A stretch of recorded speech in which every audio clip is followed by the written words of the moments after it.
এখন পঙ্কজ বাবু মারা গেছেন, তাতে নিয়ে যারা কাঁদছে দেখি ফেসবুক ভর্তি একদম, উফ অন্যায়ের বিরুদ্ধে কি প্রতিবাদ করে না ভাই। তো মাসুমাক থেকে যখন রক্তাক্ত করে এখনো তো কোর্টে লড়ছি দাদা, আপনারা ও আগে জানতেন না, ও বাংলা খবর কাগজ টিভি চ্যানেলগুলো তখন নিউজ করি না। পঙ্কজ বাবুরা যেমন অন্যান্য বিষয় নিয়ে তেমন বলতে পারি, তিলোত্তমা তিলোত্তমা তিলোত্তমা কেউ করেনি ক্ষমা। তিলোত্তমার বাম্মা এখন কোথায় গেছে? ওই শুভেন্দু অধিকারীর কাছে গেছে আর নওশাদ সিদ্দিকীর কাছে গেছে, এরা দুজন নেয়। বাংলা যারা পঙ্কজ বাবুকে নিয়ে খুব চিন্তিত, পঙ্কজ বাবু তো চলে গেছেন, আপনারা কেঁদে কুটে কিচ্ছু হবে না, তার দুটো কাজ করুন। পঙ্কজ বাবু ন্যায় পাওয়ার জন্য প্রত্যেকে আদালতে নিজের পকেটে আদালতে যান, আর থানায় গিয়ে প্রত্যেকে যত লোক ফেসবুকে লিখছেন প্রত্যেকে থানায় গিয়ে থানাটা ঘেরাও করুন, পারবেন? স্যার আমরা যেমনটা জানি পঙ্কজ দত্ত গতকাল মারা গেছেন, কেউ কেউ এটাকে খুন বলেও অভিহিত করছেন, আপনি পুরো বিষয়টিকে কিভাবে দেখছেন? আমি এর কি বলবো, মারা গেছেন অত্যন্ত দুর্ভাগ্যজনক, দুঃখের। উনি মানসিক যন্ত্রণা যদি মারা গিয়ে থাকেন, মেন্টালি ওনাকে টর্চার করে যদি এই ঘটনা ঘটানো হয়, মানসিক যন্ত্রণায় উনি অসুস্থ হয়ে গিয়েছিলেন, ওনার তো বয়স হয়েছে, তাহলে মামলা হওয়া উচিত। যে নাগরিক সমাজ দুঃখ প্রকাশ করছে, দুঃখ প্রকাশ করে কি করবে, কি হবে দুঃখ প্রকাশ করে? আসুন বঙ্গের সমাজ যারা দুঃখ প্রকাশ করছেন দল বেঁধে স্মারকলিপি দিন, আর প্রত্যেকে একটা করে লয়ার দিন কোর্টে, থানায় গিয়ে এফআইআর করুন, এফআইআর নেয় কিনা দেখুন। গালগপ্পতে কিছু হয় না। এই তো বঙ্গের নাগরিক সমাজ, কার কথা বলছেন? উনি মারা গেছেন বলে আজকে আলোচনা হচ্ছে, ওনার প্রতি এটা হয়েছে টর্চার। অজস্র লোকের সাথে টর্চার, মানসিক টর্চার। উনি টিভি চ্যানেলে বসেছেন, আগে পুলিশের অফিসার ছিলেন, টিভি চ্যানেলে না বসলে হয়তো উনি হারিয়ে যেতেন, খোঁজ পেতেন না। টিভি চ্যানেলে প্রতিবাদ করছিলেন তিলোত্তমা নিয়ে, তিলোত্তমা আন্দোলনই তো ধ্বংস হয়ে গেছে। প্রতিবাদে কি মূল্য রইল? অজস্র প্রতিবাদ ছিল, তো আমাকে তো হামলা করা হয়েছিল, আমাকে তো 12-13 জন পুলিশ অফিসারের সামনে, পুলিশ স্টাফের সামনে লোহার রড মেরে রক্তাক্ত করে কোমায় পাঠিয়ে দিয়েছিল। তো ওনারা কোথায় ছিলেন তখন? তো ওটা প্রতিবাদ নয়? মেনে নিতে পারেন? স্কুল চলাকালীন সময় কোন প্রধান শিক্ষককে কোমায় পাঠিয়ে দিল মেরে, বাংলা সমাজ চুপ। এরা এক একটা ইস্যুতে হুক্কা হুয়া করে, আমি সব বুঝি তো, এতে কিচ্ছু হয় না, কি দুঃখ, আমার দুঃখ। বটতলা থানায় দুর্নীতি বিরুদ্ধে একটা অভিযোগ আমি জমা দিয়েছি, রবীন্দ্রনাথ ঠাকুরের নামে কোটি কোটি টাকা চুরি, চিটিংবাজি করেছে, জালিয়াতি করেছে, সইটই। সেই মর্মে একটা এফআইআর জমা দিয়েছি আমি, করে অনেকগুলো ধারাও দিয়েছে, কিন্তু 1.5 বছর হয়ে গেছে, কোনো পদক্ষেপ নেয়নি। এই বটতলা থানাতেই যত ঘটনাগুলো ঘটাবি দেখছি খেয়াল করে। আমাকে কদিন আগে গিয়েছিলাম বটতলা থানায়, আরো কিছু নথি তথ্য চেয়েছিল, দিয়ে এসছি, আমি সাক্ষীও নিয়ে গেছি, তারপরও কিছু হবার নয়, কারণ ওখানে সেটিং হয়ে যাবে। যারা চুরি করে তাদের বিপুল টাকা, সেটিং করে নেবে। কই নাগরিক সমাজ আসবেন? আরে রবীন্দ্রনাথ ঠাকুর বলে একটা ভদ্রলোক আছেন, কবি, বিশ্বকবি, হ্যাঁ, ভারতের পতাকাকে বাংলাদেশে লাথি মারছে, আমাকেও তো জাতীয় সঙ্গীত গাওয়ার জন্য রক্তাক্ত করেছিল। কোথায় ছিলেন আপনি? নাগরিক সমাজের কথা বলবেন, বাঙালি জাতিকে চেনা আছে। এখন তিলোত্তমা নিয়ে বাঙালি জাতি চুপ, কেন? খবরের কাগজ টিভি চ্যানেল চুপ, তাই চুপ। খবরের কাগজ টিভি চ্যানেল চুপ, তাই একদমই ছিল না, কিচ্ছু হবে না। বলেনি পঙ্কজ বাবুর এই চলে যাওয়া, এই মৃত্যু, এ দুঃখ আমরা তো লড়াই করা লোক, ভেতন আমাদের আছে, এরকম হামেশাই ঘটে। পঙ্কজ বাবুকে লোক চেনে, বাকিদের লোক চেনে না। এই গান্ধী মূর্তি, মাতঙ্গিনী হাজরার মূর্তি পাদদেশে যারা এই দুর্নীতির বিরুদ্ধে লড়াই করছিল, যারা যে হকের চাকরি থেকে বঞ্চিত যে শিক্ষকরা দুর্নীতির বিরুদ্ধে লড়াই করছিল, যাদের লড়াইয়ের পরিপ্রেক্ষিতে এতগুলো নেতা মন্ত্রী জেলে গেল, এতগুলো আমলা কামলা জেলে গেল, তো আবার এখন আবার এই যখন পঙ্কজ বাবুরা টিভিতে বলছিলেন, তখন আস্তে আস্তে সবাই মুক্তি পাচ্ছে। ভালো করে দেখুন, একটা কমপ্লিটলি ফ্লপ আন্দোলন। তো ওই আন্দোলনে মানে শিক্ষায় দুর্নীতির জন্য যে শিক্ষকরা খেয়ে দেখে উঠে 100 হয়ে গেল, অনশন করলো, ওদের কেউ কেউ আত্মহত্যা করেছে, কেউ কেউ দগ্ধ হতে হতে মারা গেছে, এরকম মারা গেছে মানসিক টর্চার পেয়ে পেয়ে পেয়ে পেয়ে, হতাশার অন্ধকারে করাল গ্যাসে মারা গেছে। একটাও নাগরিক সমাজ তাদের বাড়িতে গেছে উত্তর দিন। তারা কি তুচ্ছ? তারা বড় বড় টিভি চ্যানেলে বলে কি তারা তুচ্ছ? উত্তর দিন। তারা তো মারা গেছে, তারা তো অন্ধকারের অতলে, তাদের অনেককে পুলিশ কামড়ে নিয়ে, জানেন তো, যখন আন্দোলন করছে পুলিশ কামড়ে নিয়েছে, পুলিশ কাকুরে কামড়ে নিয়েছিল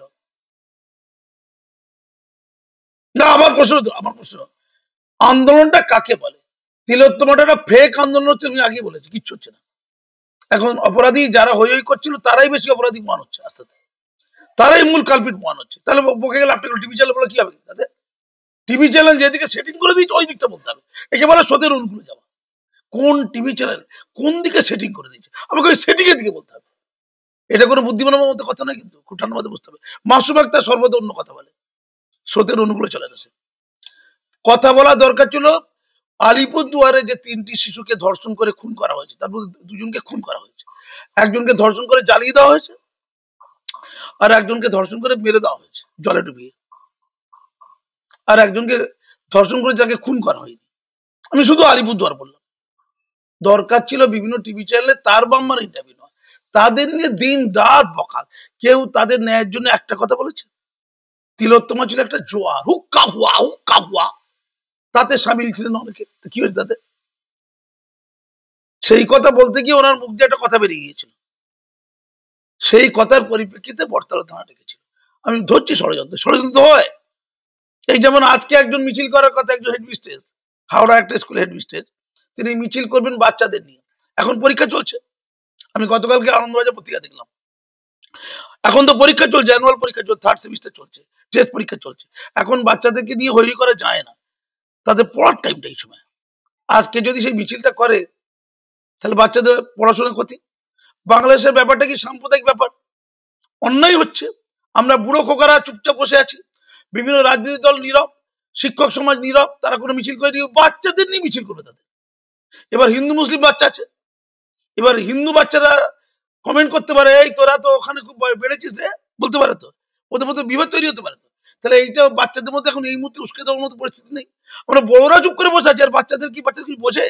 ওরা তো খোঁজ রাখে, ওরা আন্তর্জাতিক খবরগুলো খোঁজ রেখেছে, কিন্তু ওটা করতে হবে কেন? মিডিয়া রাখবে, কিন্তু মিডিয়া আনন্দবাজার পত্রিকা তো নিউজ করে দিয়েছে, মানে মিছিল করার আগেই নিউজ হয়ে গেছে। তাহলে মিছিল করার পর কত নিউজ হবে? তারপরে তিনি সেরা বাঙালি হয়ে যাবেন। একে বলে ফ্লুকে হিরো হওয়ার চেষ্টা, ফ্লুকে হিরো হওয়ার চেষ্টা। আরে সঞ্জয় রায় যদি অপরাধী একলা হতো, ভালো করে শুনুন, তাহলে এত হইটা হতো না। আর ওই টালা থানার পুলিশ অফিসার গোপন করতে যেত না, ময়নাতদন্তে গোপন করতে যেত না, কারণ সঞ্জয় রায় এমন কিছু লাঠের মাঠ নয়, তাকে রক্ষা করার জন্য গোটা প্রশাসন নেমে যাবে। আসলে এই অপরাধটা করেছে, ওই ধর্ষণ খুনের গল্পটা যেটা হয়েছে তাতে প্রভাবশালী যুক্ত আছে, ওই জন্য লুকোচ্ছে। সেইটাই তো আমি বলবো কেন, বলে দেবো, ওগুলো সব জানি, বলবো না, কত সহজ। তাহলে সিবিআই কি করছে? আমাকে পয়সা করে দিক, সিবিআই দায়িত্ব আমাকে দিক, তাহলে আমাকে মাসে বেতন দিক, বলে দেবো সব। অত সহজ নাকি? বলে দেবো সব, ওরা জানে, মা তোরা জানে, বলবে না। আমার বক্তব্য হচ্ছে, সঞ্জয় রায় যদি একলা অপরাধী হতো তাহলে এতটা কিছু হতো, এটা লেমেন তো, ওকে কেউ বাঁচানোর জন্য এত খাটতো? তাহলে সঞ্জয় রায় একলা নয়, ওর সাথে একটা টিম আছে, প্রভাবশালী টিম, তাদের কারো শাস্তি হয়েছে? কিচ্ছু হয়েছে? অর্থাৎ টোটাল ফ্লপ একটা আন্দোলন, কিচ্ছু হয়। এখন পঙ্কজ বাবু মারা গেছেন, তাতে নিয়ে যারা কাঁদছে, দেখি ফেসবুক ভর্তি একদম, উফ, অন্যায়ের বিরুদ্ধে কি প্রতিবাদ করে না ভাই। তো মাসুম আক্তারকে যখন রক্তাক্ত করে, এখনো তো কোর্টে লড়ছি দাদা, আপনারা ও আগে জানতেন না? ও বাংলা খবর কাগজ টিভি চ্যানেলগুলো তখন নিউজ করেনি না, গোটা ওয়ার্ল্ডে নিউজ হয়েছে। পঙ্কজ বাবুর মৃত্যু খবরটা ওয়ার্ল্ডে যাবে না, আমার আক্রমণ হওয়ার খবরটা ওয়ার্ল্ডে গিয়েছিল। পঙ্কজ বাবুর এই মৃত্যুটা নিয়ে নিশ্চয়ই ন্যাশনাল লেভেলে টিভি চ্যানেলে ডিবেট শো হবে না, আমাকে ডিবেট শো হয়েছিল, সমস্ত হিন্দি ইংরাজি টিভি চ্যানেলগুলোতে, শুধু বাংলায় হয়নি। তো বাংলার লোক জানতেন না, এখন তো জেনে গেছেন। এরপরে আমি এখন ওই আলিপুর কোর্টে লড়ছি, কাদের বিরুদ্ধে? ওই যারা জাতীয় সঙ্গীত গাওয়া থেকে আমাকে রক্তাক্ত করেছিল, যারা রবীন্দ্রনাথ বিবেকানন্দ জন্মদিন ওখানে উদযাপন করেছিল, আমাকে রক্তাক্ত করেছিল, যারা আর্লি ম্যারেজ বন্ধ করেছিল বলে আমার বিরুদ্ধে অভিযোগ করেছিল, যারা জল পড়া পানি পড়া তেল পড়ার বিরুদ্ধে বলেছিল, আমাকে মারার ব্যবস্থা করেছিল, সেই কিছু ইমাম মৌলানা, কিছু হুলিগান গুন্ডা, তাদের বিরুদ্ধে আমি এফআইআর করেছি। সেই এফআইআর পরিপ্রেক্ষিতে তাদেরকে ওয়ারেন্ট দেওয়া হয়েছে, তাদের অ্যারেস্ট করার কথা, কিন্তু তাদের জামিনযোগ্য ধারা দেওয়ায় তারা জামিন পেয়ে গেছে। কারো মাথা চৌচির হয়ে ফেটে গেলে কি জামিনযোগ্য ধারা দেওয়া যায়? কিন্তু পুলিশ দেবে, পুলিশ তাদের কাছের লোক। এবার আমি কোর্টে লড়ছি, কত বছর ধরে, 2015 থেকে এখন 2024, প্রায় 8 থেকে 9 বছর আমি কোর্টে লড়ছি। আচ্ছা, 9 বছর ধরে লড়তে গিয়ে তো পকেটে পয়সা খরচ হচ্ছে নাকি? লয়ার তারিখ পে তারিখ। বাংলা যারা পঙ্কজ বাবুকে নিয়ে খুব চিন্তিত, পঙ্কজ বাবু তো চলে গেছেন, আপনারা কেঁদে কুটে কিচ্ছু হবে না। তার দুটো কাজ করুন, পঙ্কজ বাবু ন্যায় পাওয়ার জন্য প্রত্যেকে আদালতে নিজের পকেটের পয়সা, আদালতে যান, আর থানায় গিয়ে প্রত্যেকে এফআইআর করুন। যত লোক ফেসবুকে লিখছেন, প্রত্যেকে থানায় গিয়ে থানাটা ঘেরাও করুন, পারবেন? আর সেকেন্ড কাজ করবেন, যে লোকটি বেঁচে যাবেন মাসুম আক্তার, আমাকে লয়ার ঠিক করে দিন, ওই কেসটা লড়ুন। ভারত মাতা কি জয় বলে কিছু হয় না, ভারত মাতার মাথায় লোহার রড পড়েছিল, আর আপনারা ভারত মাতার সুসন্তারা চুপ করে বসে আছেন। পঙ্কজ দত্তের মৃত্যুর ঘটনায় পুলিশের ব্যর্থতার উপরও তো প্রশ্ন উঠছে। ব্যর্থতা কি আছে? পুলিশই তো করছে এটা। আরে পুলিশকে বলা হয়েছে তুই ওকে একটু ডেটে দে। এই তো শারীরিক অসুস্থতার পরও 6 ঘন্টা বসিয়ে রাখা। হ্যাঁ বসে 6 ঘন্টা জায়গায় 20 ঘন্টা বসে শুনবে নাকি? 20 ঘন্টা বসেছিল, 6 ঘন্টা তো কম বসিয়েছে। আরে বয়স হলে তো অসুস্থতা, আমি ধরো ইয়াং, তো আমারও তো ভেতরে কোনো অসুবিধা থাকতে পারে। যে ছেলেগুলি মারা গেল মানসিক যন্ত্রণায় দিনের পর দিন, ওই গান্ধী মূর্তির পাদদেশ আর মাতঙ্গী রাজ্যের প্রতি পাদদেশ আত্মহত্যা করেছে। এই খবরগুলো রাখে না কেউ বাংলাভাষী? না বলেনি? তারা তো ইয়াং ছিল, তারা তো মারা গেছে না। ঠান্ডা মাথায় মানসিক যন্ত্রণায় তিলে তিলে তিলে তাদের চাকরি পাওয়ার কথা। তারা কি পঙ্কজবাবু হতে পারেনি? পঙ্কজবাবু গোটা চাকরি জীবনে সুন্দরভাবে চাকরি করে রিটায়ারমেন্টের পরে উনি টিভি চ্যানেলে গিয়ে বলছিলেন, প্রতিবাদ করছিলেন, ভালো কথা। রিটায়ারমেন্টের পরে বিশাল অবকাশ থাকে, অবসর থাকে। চাকরি জীবনে ওনাদের একটু বলার ক্ষেত্রে আপত্তি আছে, কারণ সার্ভিস রুলস আছে। দেখুন, আমার মতো নিরপেক্ষ কথা রাজ্যে কজন বলতে পারে সন্দেহ আছে, পরিষ্কার কথা বলছি। আমি হুক্কা বদলে কোনোদিন নেই। তার জন্য প্রধানমন্ত্রী চিন্তিত ছিল, তার জন্য অন্যান্য সরকারের বড় বড় আধিকারিক চিন্তিত ছিল, শুভেন্দু অধিকারীর মতো বিরোধী দলনেতা চিন্তিত ছিল, জাতীয় সঙ্গীতের জন্য কারো কোনো চিন্তা নেই, পঙ্কজ বাবুর জন্য সবাই চিন্তিত ছিল। ভালো কাজ করেছে, তার ভালো ট্রিটমেন্ট হয়েছে, তার বয়স হয়েছে, তাকে বাঁচানো যায়নি। অত্যন্ত দুর্ভাগ্য। আমি ওনার আত্মার শান্তি কামনা করছি, উনি পরপারে সুখে থাকুন। যদি ধর্মে কেউ বিশ্বাস করে এটা মানতে পারে, কিন্তু আমার প্রশ্ন, এই ফেসবুকে লিখে অন্যায় অন্যায় অন্যায় করে কিছু হবে? গান্ধী মূর্তি, মাতঙ্গী রাজ্যের মূর্তি দেশে যারা আত্মহত্যা করলো, যারা তিলে তিলে মরে গেল মানসিক যন্ত্রণা, ইয়াং ছেলে মেয়ে তারা, হ্যাঁ মরে গেছে, খোঁজ রাখে? পঙ্কজ বাবুরা যেমন অন্যান্য বিষয় নিয়ে তেমন বলতে পারি, তিলোত্তমা তিলোত্তমা তিলোত্তমা, কেউ করেনি ক্ষমা। তিলোত্তমার বাম এখন কোথায় গেছে? ওই শুভেন্দু অধিকারীর কাছে গেছে আর নওশাদ সিদ্দিকীর কাছে গেছে। এরা দুজন ন্যায় দিয়ে দেবে। আগে ছিল বামেদের কাছে আর এসোসিয়ার কাছে। পাগলামি তো সীমা আছে একটা। এখন বলছে ক্ষতিপূরণ নেবো না, কিছুদিন পরে দেখবেন ক্ষতিপূরণের জন্য মমতা ব্যানার্জি ঘরের কাছে গেটের কাছে বসে আছে। এ দেখা আছে ব্যক্তিত্ব সব দেখা আছে, তালিকা আছে, তালিকা। এই পাগলামিটা বন্ধ করুন। এতে কিছু হয় না, হুক্কা হওয়া সবাই বলেছে, আমিও বলবো। আরে মশাই, পঙ্কজ বাবুর প্রতি যদি বটতলা থানা অন্যায় করে থাকে, আমি ধরেছি অন্যায় করে 6 ঘন্টা বসে রাখা সত্যি অন্যায়। কিছু মহিলাদের আপনি বলছেন না জড়ো করে এনেছিল ওকে দেখে দেওয়ার জন্য, অভিযুক্ত সেটা তদন্তের ব্যাপার। আমি তো বললেই তো নাচবো না। আপনি বলেছেন আমি দেখে দেখো নাচবে, এরকম লোক নই। পুলিশ করতে পারে, ভালো কাজ করতে পারে, খারাপ কাজ করতে পারে, করে। আরে কামড়ে নিয়েছিল তো যখন কামড়ে নিয়েছিল, পুলিশ মন্ত্রী তো অনেক কাজ, তার তো ভোট দরকার। তা কি আছে যে পঙ্কজবাবু তার কাছে কোনো নষ্টির বিষয়? পঙ্কজবাবু কি আবার খায় না মাকে? টিভিতে বক বক করে ওটা কুষ্টাপক্ষ বলতে একসময়। আমাকে মারার পেছনে ওই চ্যানেলে সরকারের বিভিন্ন কাজের গঠনমূলক সমালোচনা একটা অন্যতম কারণ ছিল। পুলিশের রিপোর্ট আছে, এগুলো পুলিশের রিপোর্টে কমিশনের রিপোর্ট আছে। আমাকে যদি পুলিশ এসকর্ট করেও নিয়ে যায় ওই মেটিয়াপুর যে শিক্ষা প্রতিষ্ঠানে, তবুও আমার সুরক্ষা নেই, মৃত্যু করতে পারে। এটা পশ্চিমবঙ্গের কমিশনার পুলিশ রিপোর্টে লিখে দিয়েছে, আমাকে রিপোর্ট আছে। কি বঙ্গবাসী, আমার মধ্যে একটা লোককে সুরক্ষা দেওয়া যাবে না। আমি যদি বেঠিকই থাকতাম তাহলে পশ্চিমবঙ্গ সরকার হামলার পরে 2015 হামলা আর 2017 আমাকে দিল শিক্ষারত্ন সম্মান, রাজ্যের অন্যতম সেরা প্রধান শিক্ষক হিসাবে। ভারত সরকার দিল শিক্ষা সাহিত্যে পদ্মশ্রী, আর ওই এগিয়ে থাকা খবরের কাগজ দিল দ্রোণাচার্য। এই তো, আর অজস্র সম্মান। আমি ওটা বাদ দিচ্ছি, আমি শুধু সম্মানের কথা বলছি। তাহলে ভুল ছিলাম না, ঠিক ছিলাম। যদি ঠিক না থাকতো, পুলিশের এনকোয়ারি রিপোর্টে নেগেটিভ কথা থাকতো। পুলিশের এনকোয়ারি রিপোর্টে আমি যেটা বলছি ওটাই আছে। এখন নতুন করে আবার তৈরি করতে আর কি লাগে? মোল্লা ভাইরা তো বসে আছে তৈরি করার জন্য। একটা খবরের কাগজ আছে, তার কাজ হচ্ছে কোন গুণী মানুষকে অসম্মান করা আর চচ্চড়ি কিংবা ছ্যাচড় মুসলমানদের নেতা বানানো। তার প্রধান কাজই এটা। সে বিখ্যাত খবরের কাগজ, যাকে সন্ত্রাসবাদীদের খবরের কাগজ বলে, দেশদ্রোহীদের খবরের কাগজ বলে। নাম বলবো না, ঠিক আছে? শুধু নাম শুনতে চাইছেন, মজা পাচ্ছেন না? পঙ্কজ বাবুর আত্মার শান্তি কামনা করি। পঙ্কজ বাবুর জন্য যে বঙ্গ সমাজ কাঁদছেন তাদেরকে কুর্নিশ নাই। তাদেরকে বলি, ওই ফেসবুকে লিখে কিচ্ছু হয় না। মাসুম আক্তারের জন্য একটু আসুন, লয়ারকে একটু হেল্প করুন, পয়সা দিয়ে লয়ার ঠিক করে দিন। আর একটু পয়সা করি খরচা করে আপনারা একটু আদালতে যান আর থানায় একাধিক ডায়েরি করুন থানার বিরুদ্ধে, বা কমিশনার পুলিশকে ডায়েরি করুন থানার বিরুদ্ধে, যে ওই থানা মানসিক টর্চার করে লোকটি মারা গেছে। এই কাজটা কজন করে আমি দেখবো। একটা লয়ার নাকি করছে শুনলাম, তার লয়ার সেটা।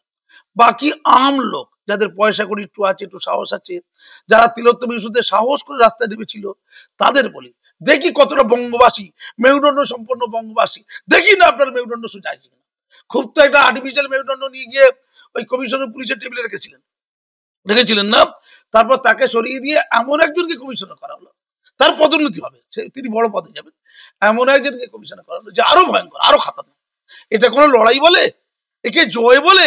একে বলে চূড়ান্ত পরাজয়। তো আপনারা তো পুলিশের মেরুদণ্ড নিয়ে ভাবছেন, আপনার নিজের মেরুদণ্ড ঠিক আছে? যদি নিজের মেরুদণ্ড ঠিক থাকে, রবীন্দ্রনাথ ঠাকুরের নামে টেগো সোসাইটি ফর রুরাল ডেভেলপমেন্ট বলে একটা এনজিও কোটি কোটি টাকা চুরি করেছে, প্রমাণ আমি দিয়ে দেবো প্রমাণ। রবীন্দ্রনাথ ঠাকুরের নামে কোটি কোটি টাকা চুরি, এফআইআর করেছে কোন থানাতে? ওই বোরতলা থানাতে। সেইটা নিয়ে 1.5 বছর ধরে কিচ্ছু অ্যাকশন নেয়নি। আমাকে মাঝে মাঝে ডাকে, আমি তথ্য দিই, ওদের বলি আপনারা কি ওদের থেকে ওই ঘুষের টাকা নেবার জন্য আমাদের তথ্য দিয়ে ওদেরকে ভয় দেখাচ্ছেন নাকি? এই ধরে দেবো ঘুষ দে, এই ধরে দেবো ঘুষ দে, এইটা করার জন্য ডাকেন নাকি? না কাজ করার জন্য ডাকেন, না ওদের জেলে ঢোকানোর জন্য ডাকেন? এই তো এত লড়াই মাসুম আক্তার করছে। তো আপনারা একটু আসুন না, আসুন, জাতীয় সঙ্গীত নিয়ে আমাকে লইয়া দিয়ে সাহায্য করুন, একটু রাস্তায় মিছিল করবেন। রবীন্দ্রনাথ ঠাকুর বিবেকানন্দ বিখ্যাত, তার জন্মদিন শিক্ষা প্রতিষ্ঠানে উদযাপন করেছিল। ওরা যে হিন্দুত্ববাদী লোক, ওটা নাকি পাপ করেছিলাম, তাই লোহার রড। অনেকগুলো কারণ ছিল, এগুলো ছিল অন্যতম কারণ। ওই মৌলবাদী, ধান্দাবাজ, চিটিংবাজ, দেশদ্রোহী, এইসব অপশক্তিদের বিরুদ্ধে, তাদের বিরুদ্ধে ওয়ারেন্ট গ্র্যান্ড হয়েছে। হ্যাঁ, ওয়ারেন্ট কোর্টে কোর্টে কোর্টে জামিন নিয়ে ঘুরে বেড়াচ্ছে। এবার আমি কত পয়সা খরচ করবো? তাহলে আপনি আমাকে একটু হেল্প করুন। আপনারা লড়াই করতে, ভারত মাতার জন্য লড়াই এটা। আর পঙ্কজ বাবুর জন্য একটু আদালতে যান, একটু কোর্টে যান, আবার নতুন করে ওই পুলিশের বিরুদ্ধে এফআইআর করুন। পুলিশের বিরুদ্ধে এফআইআর করা যায়, করুন, অন্য জায়গায় করুন, কোথায় করুন, আদালতে যান, দেখি কতগুলো বঙ্গবাসী করতে পারে। ওগুলো করবো না, মাছ ভাত খাবো আর ফেসবুকে লিখবো দুঃখিত দুঃখিত দুঃখিত, ঠপের চপ, কিচ্ছু হবে না। ধন্যবাদ।